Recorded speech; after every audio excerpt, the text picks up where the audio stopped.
ক্যানজাস city স্টেডিয়ামে ১৬ June Bangladesh সময় ১৭ June সন্ধ্যায় একটি নামই বারবার গুঞ্জরিত হয়েছে, আর সেই গুঞ্জন ছড়িয়েছে গোটা দুনিয়ায়।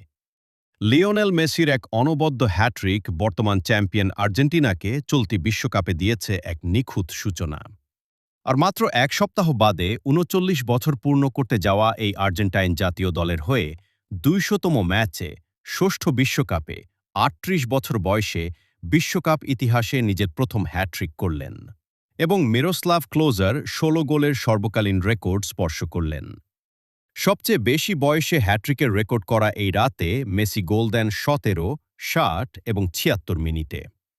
গ্রুপ জের উদ্বোধনী ম্যাচে আর্জেন্টিনা ৩-০ গোলে আলজেরিয়াকে হারিয়ে টানা দ্বিতীয় বিশ্বকাপ জয়ের লক্ষ্যে যাত্রা শুরু করল। ম্যাচ শুরুর আগেই টানটান উত্তেজনা ছিল। আলজেরিয়ার কোচ ভ্লাদিমির পেটকোভিচ সংবাদ সম্মেলনে জানিয়েছিলেন, মেসিকে আটকাতে কোনো বিশেষ কৌশল তাদের নেই।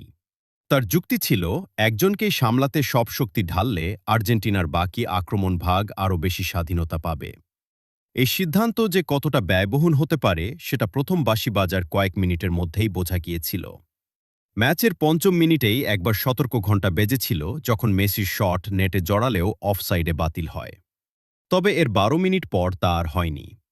ম্যাচের ১৭তম মিনিটে মাঝমাঠে দ্রুত বলের দখল নেন রদ্রিগো দি পল এবং মেসির উদ্দেশ্যে পাস দেন। বল পেয়ে মেসি নিজের অর্ধ থেকে এগিয়ে আসেন।